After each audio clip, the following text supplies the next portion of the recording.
Hey, well, what is up, everyone? Welcome to episode number 52 of the Faith and Pop Culture Podcast.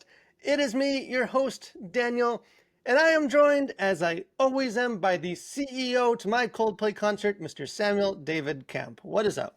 Oh, not too much, Daniel. Just been enjoying the flood of memes that has washed over all of my social media feeds in the past few days here. So that's been lovely for us and terrible for that CEO and his family.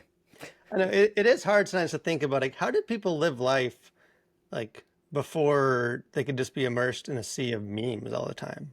Yeah, I feel like that would be, I mean, it's a nightmare scenario to not be able to experience the world through memes. I know. Like, if could you imagine just like being outside in nature, untethered Ugh, from technology? stop. I can't take anymore. Okay, Stop. fine. That's a Um, so we probably should mention the Kiss Cam heard around the world Coldplay concert.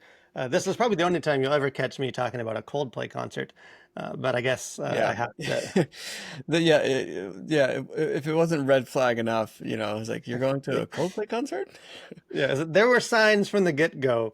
So Yeah. if you haven't seen, if you are one of those blissful people that like, has a life outside of this, virtual prison cell that we all find ourselves trapped into, and haven't seen, uh, this thing has been everywhere. So if you're not familiar, Coldplay was hosting a concert. I'm not even sure what city this was in, Yeah. but I mean a big concert.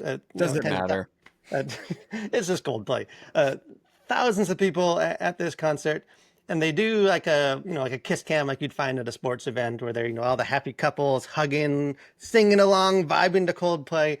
And all of a sudden, the screen appears on one couple that is doing, said vibing, and instantly you can see the guilt on their face as they scramble and cover their face and duck and hide, and clearly something is amiss. And leave it to the internet. If there's one thing you can count on the internet to do, it's to stoop and stalk and get to the bottom of it.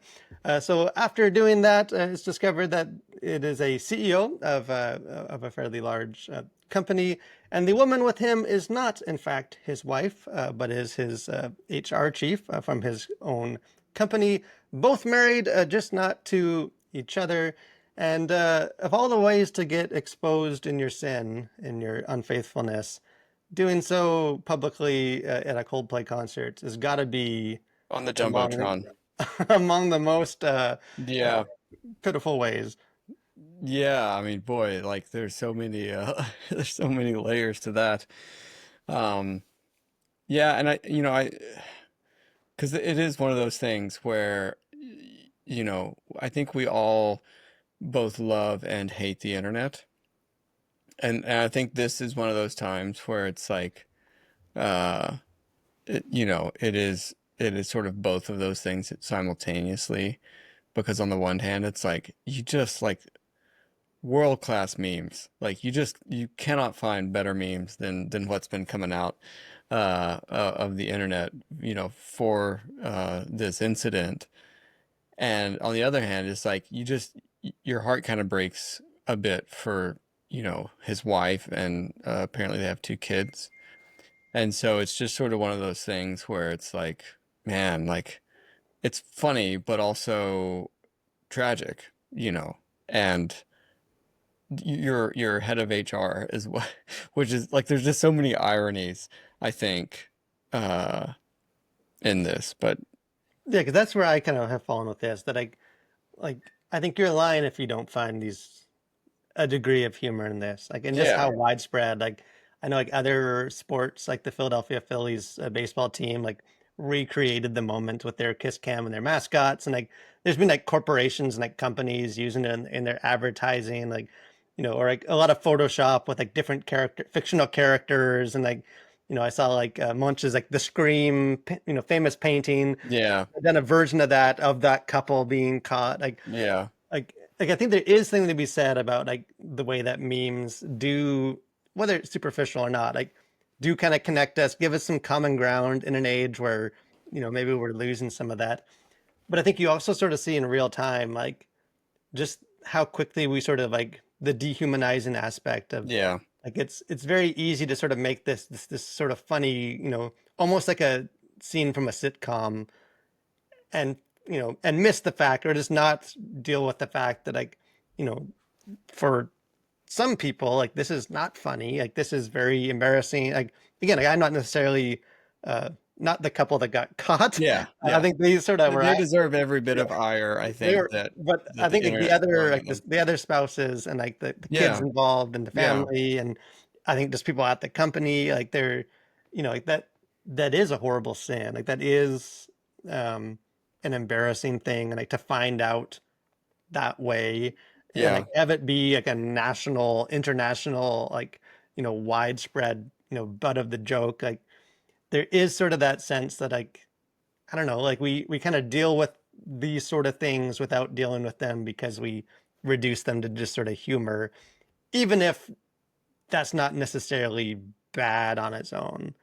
yeah. And you know what was kind of striking to me too about this whole thing is that it's interesting to me that in our sort of godless, sexually ambiguous, and over-sexualized culture, that cheating is still such a universally hated sin, and it's like it's just interesting to me because, people talk about polyamory or, free love, and it's just like, hey, like don't, you don't have to, be married to have all the fun, all this, just the over sexualization of our culture.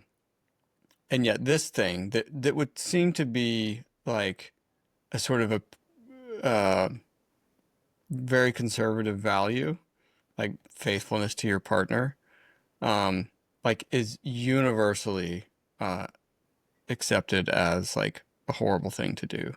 And it's just interesting that there's like still this sort of maybe ember of old-fashioned values still left in America in some way. I don't know. Like I don't know. Yeah, like, I don't know what that means. you haven't seen many people kind of come out. Maybe they're just too embarrassed to, because they're still looking for their own spouse. But, like, come out being like, you know what, like, he's a free man. Like, he's rich and powerful. Like, marriage is an outdated concept, anyways. He should Yeah. be able to love who you love, all that kind of stuff. Like, it seems pretty universal that, like, yeah, this guy's kind of a scumbag, and I mean, she is Yeah. too. They're both, takes two Right. to tango. Like, they're both doing something wrong, and, like, deserve the shame or ridicule, publicly, that comes with it. That, yeah, there is sort of, if we can agree on, like, I guess, two things. One is that it's these memes are hilarious, and then I think two, that, like, that is still a very sinful, despicable kind of act. Well, Uh, and that yeah, there is sort of a universal um something that is universally shamed, I guess. And it's like we're not, I think for all of our talk as a culture being progressive and everything, it's like, oh, but wait a second, like we still like you can be as progressive as you want to be, but there are some things that we still hold dear, and faithfulness is one of those. So I guess, maybe there is hope for humanity after all. And I think the irony of it all too is that like had they just not reacted the way they did, nobody would be talking about this. And so that element of shame and guilt, that led them to like duck and cover, uh, yeah, is had they also, just owned it and yeah, smiled and, like, hey, kissed each other, and, like, none of this would have come out. Like, yeah. And if it did, like, maybe someone recognized him at work or whatever, and then that's a very private dealing with, the fallout. But yeah, so it's just that's why I say there's just so many layers to this, so, and because it's my kind of a question. ridiculous thing, but it's still, yeah.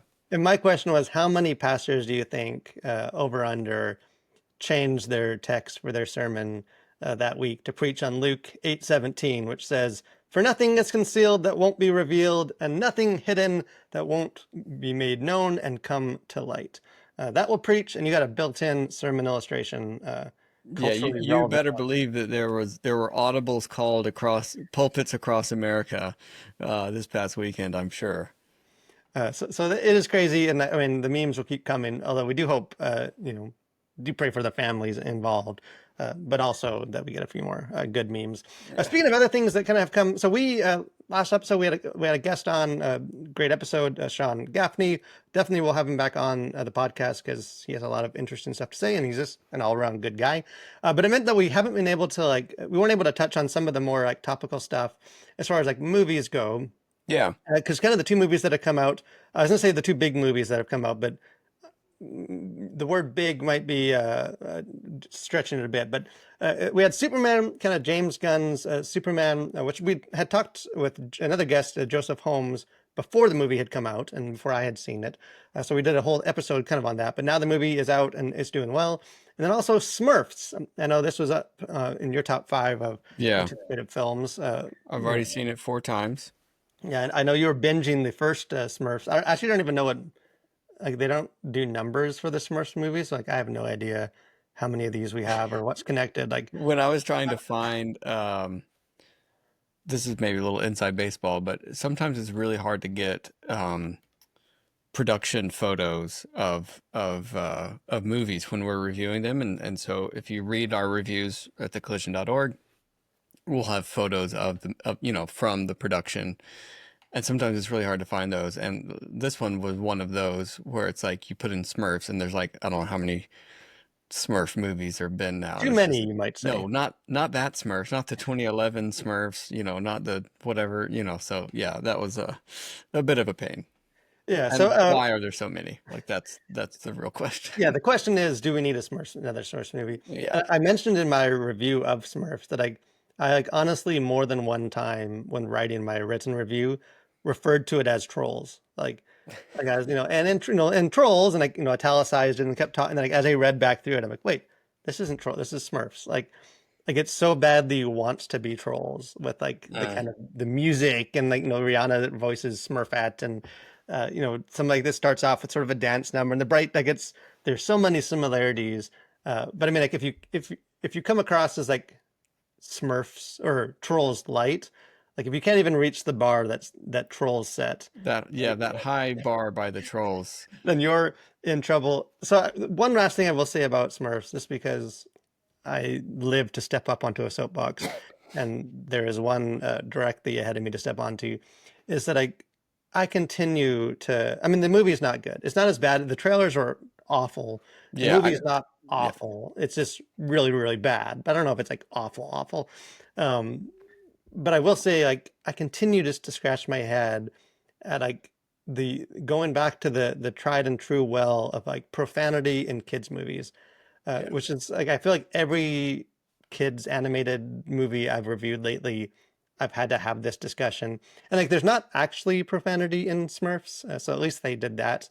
They didn't go that far, but I mean, there's in every way you can without having the profanity. Like I mean, they use like you see in the trailer. Basically, the only gag in the trailers is you just use the word Smurf for everything, like any kind of swear. It's like a stand-in. yeah, What the Smurf do you think? Are you Smurfing kidding me? Like it's just like they're a whole long scene where they just beat that dead horse, and there's a scene like at the end where the Smurfs like saying very clear swears, but sound effect Smurf like beeps it out, like like it would be like on TV or something. And yeah, yeah, there's another like profanity sort of centric gag in there, and like I just don't get it. Like especially a movie like Smurfs that like I mean it's an uphill battle to like get any families and audiences to like want to go see Smurfs. That I to lean into sort of that kind of humor. Like again, maybe I'm just like prudish and I have young kids and they were with me in the theater and like I don't necessarily think, that that's going to be the decisive moment that, steered them away from their faith. Like whatever. It's just dumb yeah, joke. But it's just so unnecessary. And like I just don't get it. yeah, Like like what go because clearly it's intentional of like, hey, what could be what kind of jokes could we have? What if we do a profanity one? Okay, any other ideas? What if we did a different profanity one? Like, like I don't know. I don't get yeah, yeah. I mean, it sounds, it's like one of those just really cheap sort of gimmicks, I guess. That's just like you say, very unnecessary. It's like, like, can you not actually write good jokes? And so just insert the word Smurf in as many funny ways as you can. It's like, I don't know, like that just seems kind of annoying. But yeah, Yeah, I mean, I'm with you, Daniel, and especially for kid stuff. It's like, I mean, I think it's one thing when it's, um, not kids movies that if there's like excessive profanity for like the sake of profanity, it's sort of like, what are we doing?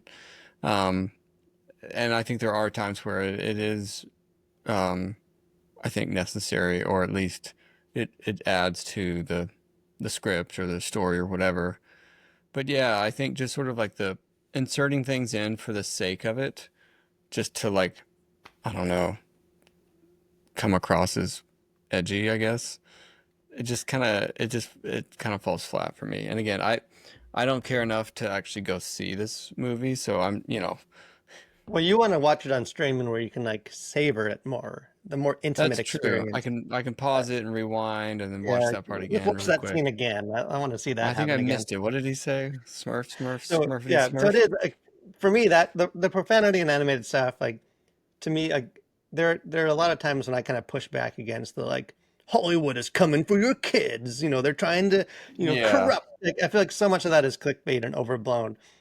But like there are times when you definitely be like, is Hollywood coming for my kids? Like there's some of these stuff. Like Yeah, it's not yeah. nothing. And I think things like this just show that like I don't know. There's still some filth in there that just should be filtered out. I should Yeah, mention too. Oh yeah. I was gonna say, speaking of not nothing, you have seen the new Superman now, which is apparently not nothing. Well, that depends on who you ask, because so much of the lead up to Superman was, like people's opinions were kind of ingrained in steel before seeing the movie based on like a tweet or an interview from James Gunn where he Yeah, made the comment that like, this is, an immigration story and it's, there is a political aspect, which many people on the internet used their translator app to say super woke, preachy, super woke. Another example of liberal Hollywood pushing their agendas down our throats. And I mean, there was a lot of noise around this movie, and like there was. people, like I saw like not even like people with pretty large followings like online quoting things apparently from the movie, like lines of dialogue that is like, oh, like that does sound super woke. Like that is, it's like I can't imagine that that's actually in the film, like that they actually said that. Like that seems like a little. And then like so I saw the film and like it's not in the film. Like that is purely made up to suit an agenda.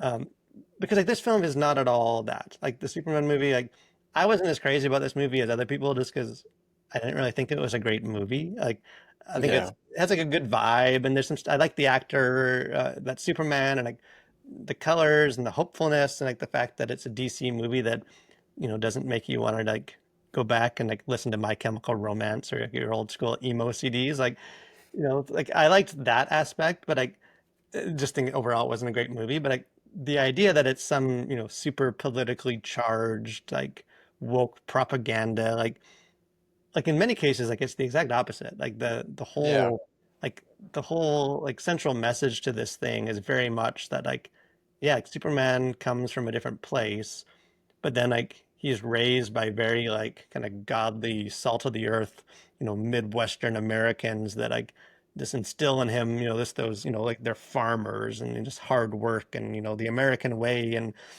to be a good person and all, and that ultimately that's sort of his heritage. That, and again, I don't want to spoil sort of I mean it's been out for a while now, but like the end of this movie is like yeah, very clearly like a visually motif that like, he adopts and embraces that heritage and kind of right. rejects sort of the Kryptonian, his like where he came from, which is like like that's about as like red state American as you can get, like this sort of Yeah, that mess, like the idea so it's just I don't know, to me I try and block out a lot, like I kind of can't because of the podcast and what we do, like I kind of keep up with a lot of the conversations and stuff, but I feel like for a lot of people, their experience with a movie would be very drastically different in a world without Twitter and social media, yeah, as opposed to like just going to the movie, like all these sort of themes, and you got to fit it to this narrative, and it's become like sort of the make it a culture war thing. Right. even when it's kind of not. And like, so I don't know. It just seemed like one of those, like there are plenty of other things, like hey, swearing in Smurfs movies that we Exactly. should be directing our attention towards. That like to try and sort of make something out of nothing, just to Right. give us another punching bag because we need Hollywood to have another bad thing to punch. Like Yeah. I don't know. That stuff kind of drives me crazy. Yeah. And so I guess maybe one other question is have you weighed the scales like Snyder versus Gunn's Superman? Like do you have a leaning personally one way or the other? I really don't I'm not a Zack Snyder universe. I had no interest in a lot of those movies. Like I didn't even see all the. I don't think I saw either of the Aquaman movies. Like I know he didn't direct the Aquaman movie, but like that sort of universe and Yeah, aesthetic and yeah. stuff. Like I don't know. Like I think there is some. He does some cool stuff. Like as far as there's like a depth. There's like the illusion of depth or the attempt at depth, even if he doesn't quite get there, or like big sweeping ideas and stuff. There's like a weight to it. Yeah. Yeah, Where yeah. like there's no weight to Guns. Like it's very sort of fluffy and bubblegummy and I don't know, kind of does a lot of the same things and like in some ways, like I was super excited to get Guns version as opposed to Zack Snyder's, but having seen it, it's kind of like, well, it was kind of nice that you had like the Marvel brand and then you had like the DC brand and they aesthetically and tonally they were very different. Right. Like, hey, we get nonstop superhero movies, but like at least there's like different tracks. It's not just sort of the same thing. And like to me, Superman James Gunn version is it's like the Marvel version of Superman. Like it just feels like a Marvel movie. Same kind of jokes, Yeah. same colors, same sort of overstuffed thing, like the goofiness. And it's sort of like, well, as someone that's feeling burnt out from like superhero movies, even though I gotta go see another one this week with the Fantastic Four, like it just feels like this could very much become more of the same. Where now it's just like it's all sort of that quippy, bright colored, goofy, overstuffed universe stuff that I don't know. I wasn't left as hopeful for this universe as I wanted to be. Uh, Well, that's too bad. but we will see. I do think there is some refreshing stuff to it, but it just didn't quite get there.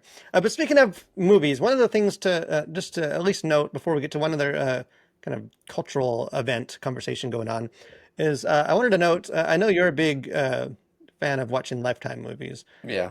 That's usually listed as one of your favorite genres. That just it Yeah, hits that sweet spot. it's Marvel, Lifetime, and then everything else. Yeah, and then the odd time a Smurf movie thrown in there just Yeah. to Yeah. jazz things up. But apparently, Lifetime is doing some interesting stuff. So I had the opportunity just last week. I was actually on vacation, but I popped in for this. They have what they're calling like their summer faith slate, where and Lifetime's it's a big notable network.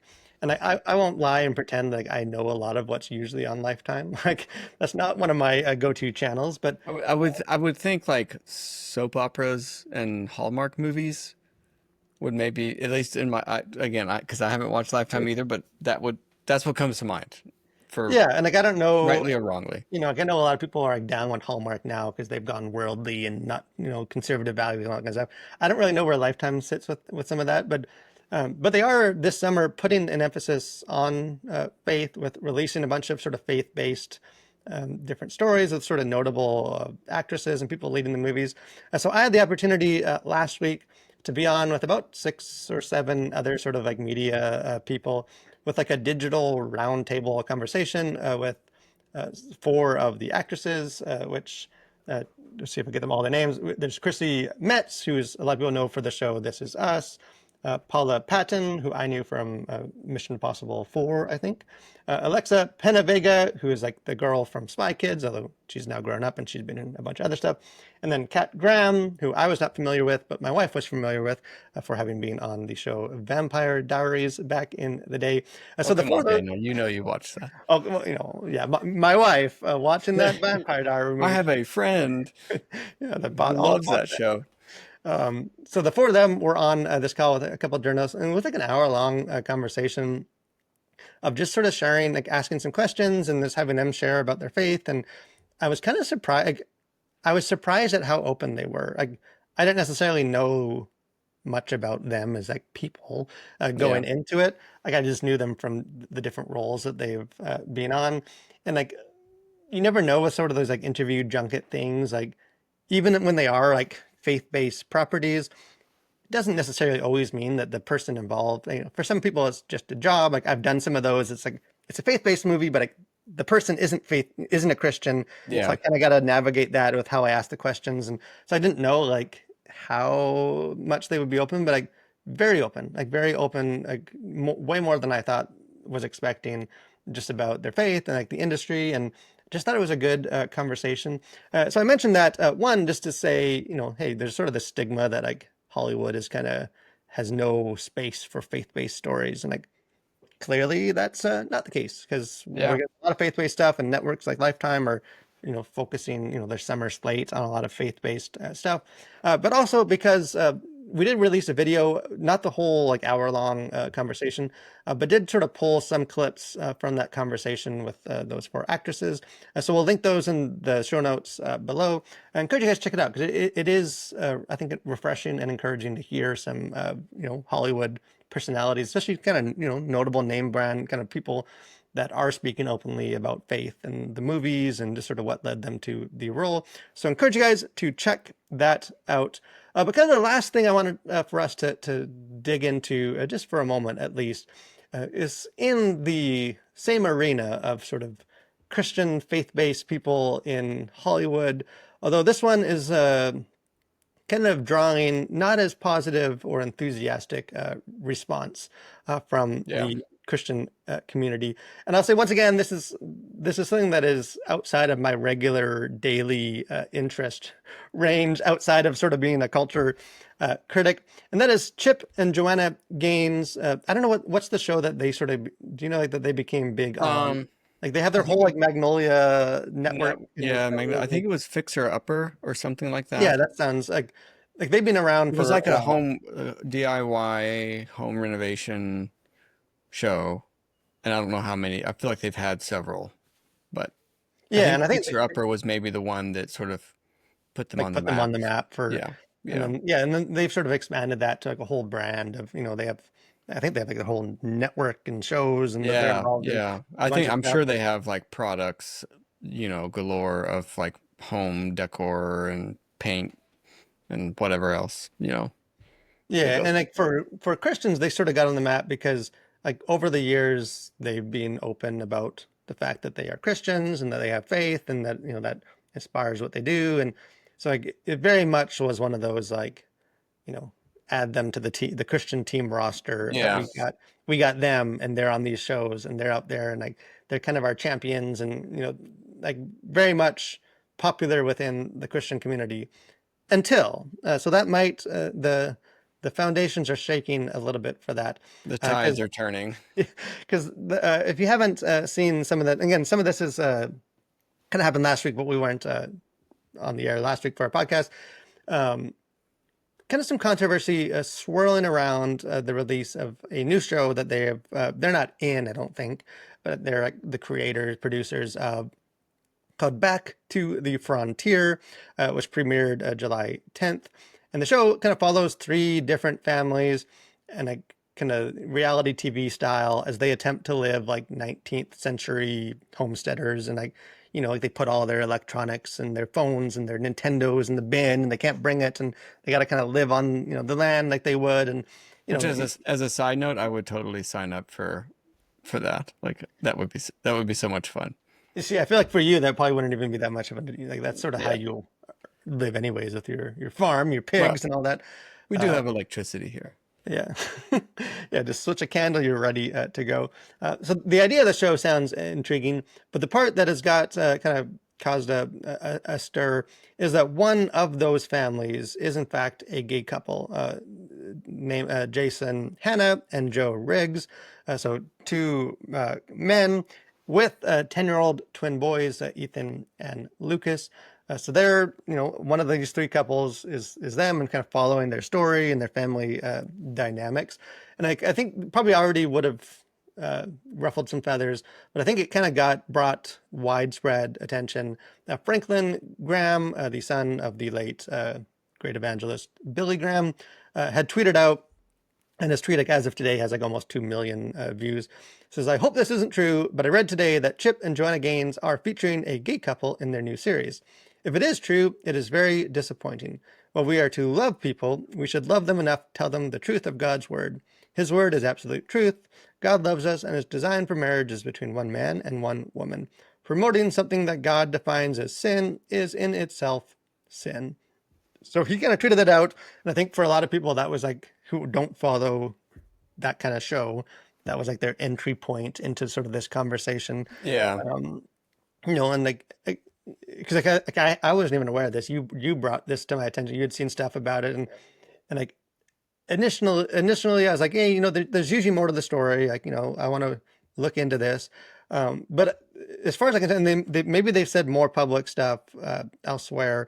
But sort of the quotes that kind of have been going around for headlines, like the response from Chip and Joanna, have come from Chip on Twitter or X or whatever you want to call it. So he sent out a tweet that has like almost 7 million views at this point.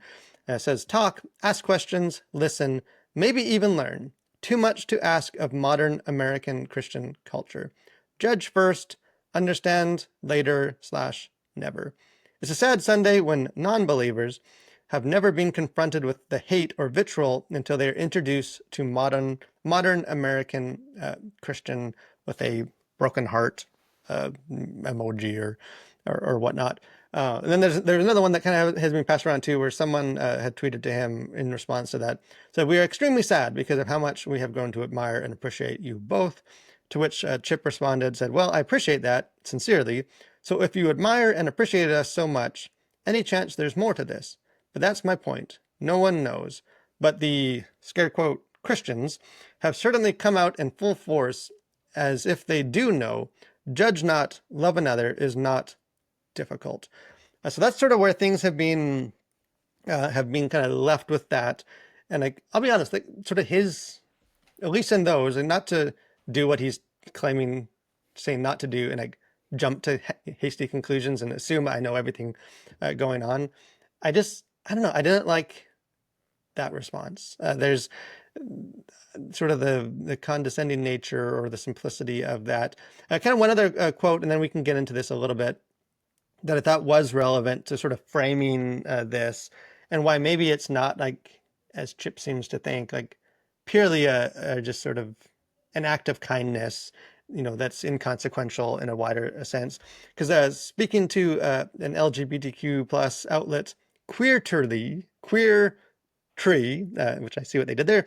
Hannah, so one of the men on the show, was quoted saying, calling the experience, quote, a great, amazing opportunity to normalize same-sex couples and same-sex families. So at least from their end, and there's other quotes in the article and elsewhere, like they are taking it very much as kind of how Franklin Graham is taking it, of like, Yeah. hey, this is not just us on a show, and it's good to be on there, and sexuality doesn't matter. It's all about the show. It's very much taken as like, hey, this is an opportunity, a platform for us to sort of express our sexuality and normalize that, and sort of be out there for that. Um, so, what are some of your initial thoughts of this? 'Cause there's a lot going on for this conversation. And I think the danger with these sort of conversations is they can be, not that like morality and some of that and what the Bible says isn't itself clear in most of the time, like, but just how that works out culturally and some of that. I think there's a danger in like overly simplifying this conversation just Yeah. to fit into our sort of boxes. But like, what are your, like, are you disappointed by that? Like, what is your initial reaction Yeah. on I this? mean, yeah, again, this is one of those things where it's just X, Twitter is not a great place to sort of hash out to have these sort of discussions, and it just leads to oversimplification, and I think what is a somewhat more nuanced and complicated topic. Um, because when I saw the headlines and stuff about it, I was thinking, okay, well, yeah, my instinct when I see things like, people being disappointed in such and such Christian celebrity, it's like, okay, like it's like I'll let me just withhold judgment until I see whatever the thing is and see it within its context. Um, and so I was kind of doing that until I sort of, you know, found out what exactly people were all up in arms about. And I think I think there are a lot of people that are rightfully upset about this, and it isn't just like a um I I think it is closer to what Christians are upset about than it is the justification that Chip sort of was espousing there. In that this is it's not just like, hey, we have like gay friends that we care about, and we want to support them, because hey, they have a design firm or something, and we use them on our shows, and like we don't bring in their sexuality into the show, but like they're great designers and we use them. And I think that would sort of be one thing, but to say this is like a gay like a gay couple with kids is sort of another whole level to that. And it's not just like, hey, we're trying to just listen and learn here. It is very much, you are trying to normalize this lifestyle. And I think that is the thing that people are very much, and I think rightfully so, upset about, because it's not just like there was a character in a movie, or some sort of a less prominent thing dealing with it, but it's like you're following this family through the show, and it's like one of, I think, three families that they're following doing this reality TV thing. And so I think for those reasons, it's like, well, like I yeah, it's just I think it is more disappointing. And I think coupled with that is all of the like um expectations of fans of Chip and Joanna, that once they say they're Christians, or and again, I don't know how like public they, I mean, I know they've talked about their faith. I don't really know anything other than like they proclaim to be Christian, and they have these TV shows and the Magnolia Network and all that kind of stuff, and so that's fine. But I think as soon as you talk about faith from like a large platform like an HGTV show, then I think all of the Christians then sort of put on them sort of what their own beliefs are. And I think that's really the issue here too, is that like, oh, they're a Christian, so they must believe exactly the same way that I do, and the way I believe, I would have not have done this thing that they're doing, and therefore they must not really be Christian, or they've had some sort of issue, and since they don't believe exactly in line with what I believe. Yeah, because in many ways, from what I've seen too, like, this has been framed in the sense of like, you know, another one bites the dust. Like, you have this Christian couple in Hollywood, and like they give in to the pressure, and they, Yeah, you have these like, conservative giants of the faith, and and then they just sort of get in there and they give in to expectations, and now they're just one of Hollywood, one among many. And again, I don't know them. I don't know all the story. I haven't like followed their career super closely. I just don't know if that's necessarily the case, because like yeah, I think I think some of the like some of that narrative, like you said, I think comes from sort of like projecting our own, which we do with, it seems like with any Christian that that publicly sort of professes, like Alan right. Richardson, like from Reacher. Like I know he was outspoken about Christianity, and so everyone's like, yeah, he should be up in my First Baptist Church next week preaching, because he's. And then it's like later he gives an interview about playing different roles, or hey, he's okay with sexual scenes and stuff, but it's just acting. And like it's like all of a sudden it's like, oh, well, see, what happened. And Yeah, like I feel like some of the problem is that we sort of adopt, and we kind of impose our own, you know, to us to be a Christian is this, and because they've said they're a Christian, they're on our side.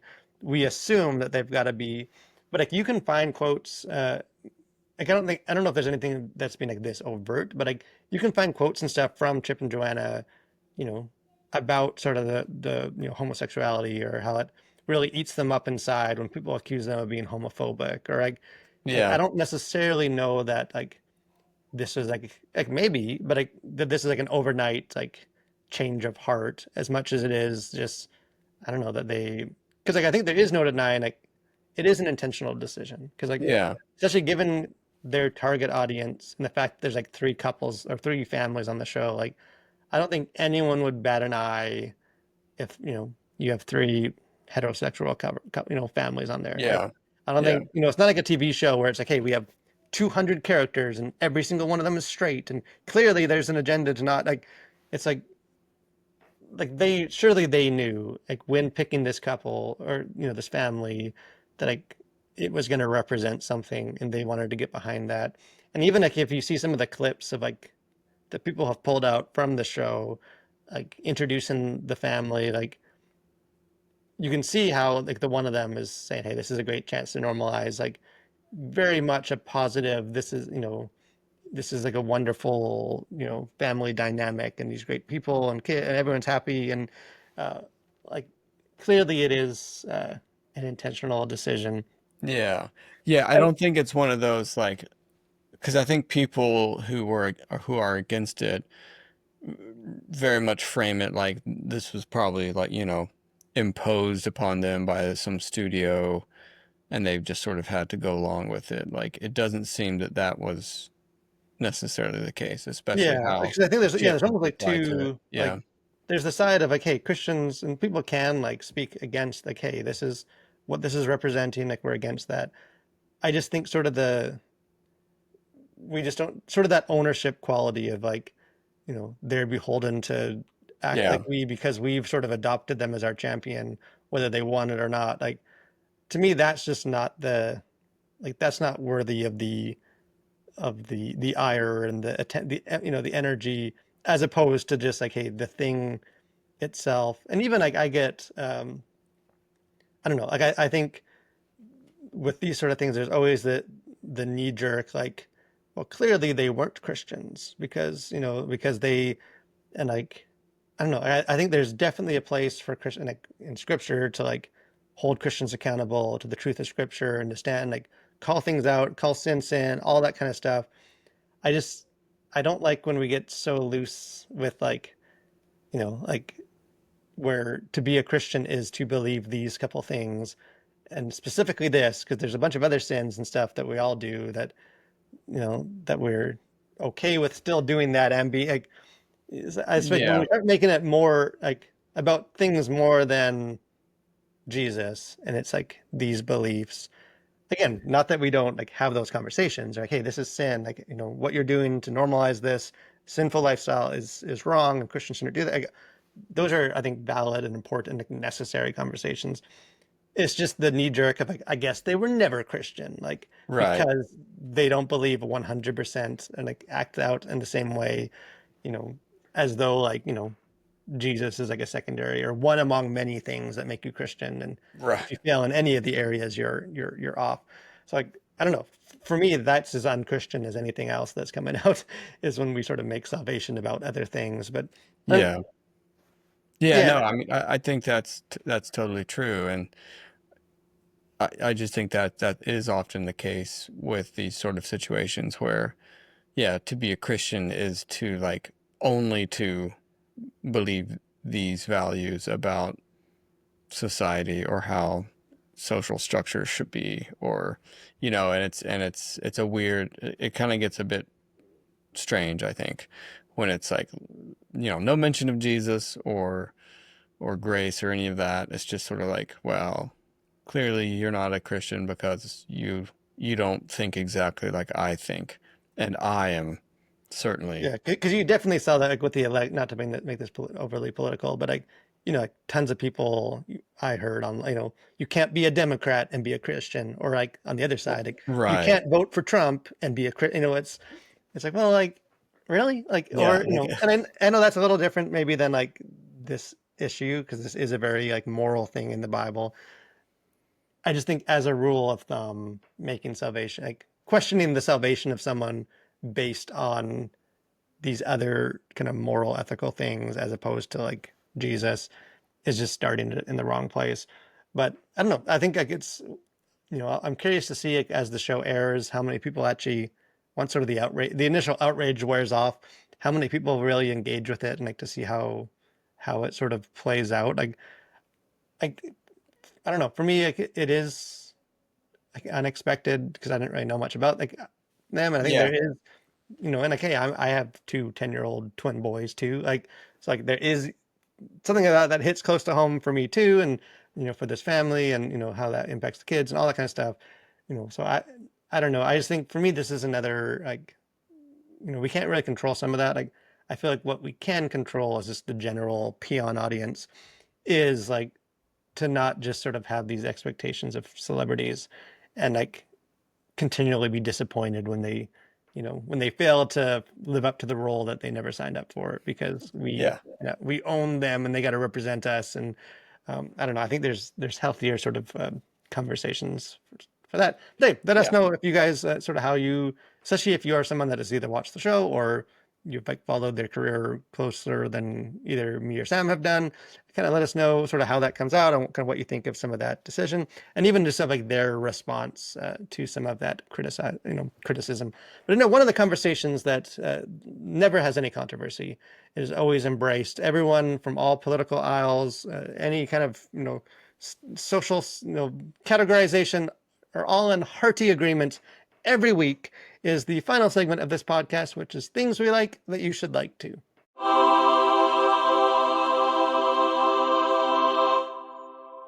So this is my week, and I'll be honest that until this very second, I had not really realized that this was my week, and I hadn't gone deep into my, the core of my soul to pull out a deep, formative interest. So I will do some low hanging fruit and share something that I have rediscovered in the last month or so, and that is a computer game. So I'm not necessarily a huge Mhm. gamer, especially not as much now that I'm all old and jaded and burdened by the responsibilities of adulthood.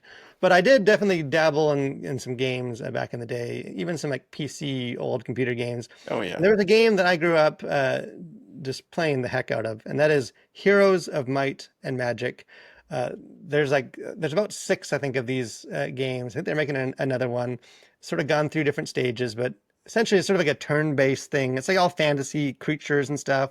You have a little character on like kind of animated map, and you go around on your horse and you get resources and build up armies and you fight, and it's all like turn-based combat. So it's your elf can shoot now and he shoots twice and does this much damage, and it's all mathematical and stuff. But it's one of those games that you just get totally lost in.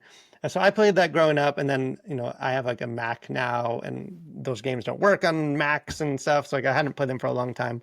But I was able to kind of rig up my laptop and find a way, to sort of like have Windows within a PC or within a Mac, and found some of these games, bought the files digitally and uploaded them. And so me and one of my 10-year-old boys, who was like around my age when we started playing this game, have like I've introduced him to these games like I've wanted to, and like it's blowing his mind the same way it blew my mind back in the day.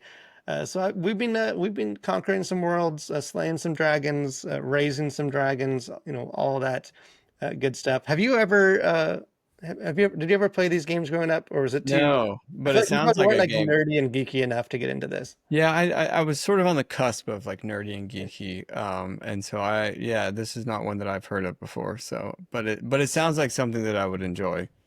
Oh, it's just the one. And maybe I'll send you some files you can put on the screen here just to see this delightful Yeah, animation. yeah. But Send me some screenshots and we'll put that in post. that is one of the like underrated things about like becoming a parent, is that like Yeah, people will talk about the hardship, all the stuff that you give up to become a parent. What they don't always tell you is that it's really a chance for you just to relive your childhood, and yeah, in the guise of being a good dad. Like, yeah. okay, I'm gonna go parent today. Sit down, son. We're gonna play a video game that I used to Yeah. love growing up. Wait. teach you about Command and Conquer. Yeah, I mean, And it is the best. So if you haven't yeah, played that game and you somehow have the way, a way to play a couple of decades old PC video game, uh, make sure you do yourself the favor of doing so. But we also are grateful that you guys have done yourself the favor of tuning in to the Faith and Pop Culture Podcast. Once again, a lot of interesting stuff for us to get into this week. Always glad you guys will join us. I'm sure next week there'll be plenty to talk about. We have the Fantastic Four movie comes out this week, so I'll have my thoughts on that. It seems to be getting good buzz. Is yeah. I a mean, it's like better Marvel like movie? Pedro Pascal's in like everything now, apparently. Like that's Yeah, he's sort of my become the takeaway. secret sauce. You just sort of sprinkle some Pedro Pascal into a show if you need to like revive the property. And it So does seem to be the Fantastic Four seems to be going in line with the color palette of the new Superman too. I've seen some comparisons of like, yeah, it's it all has more that same, bubblegummy. but yeah, and it has a very like kind of retro-y Yeah. uh, Yeah. which maybe I'm just reaching that age where I like the like retro. Not that I was Yeah. alive in the '60s, but like the sort of that old school, Yeah, yeah. rather than all the flashy new cosmic stuff. So we'll definitely talk on that, and then any other craziness that happens in culture.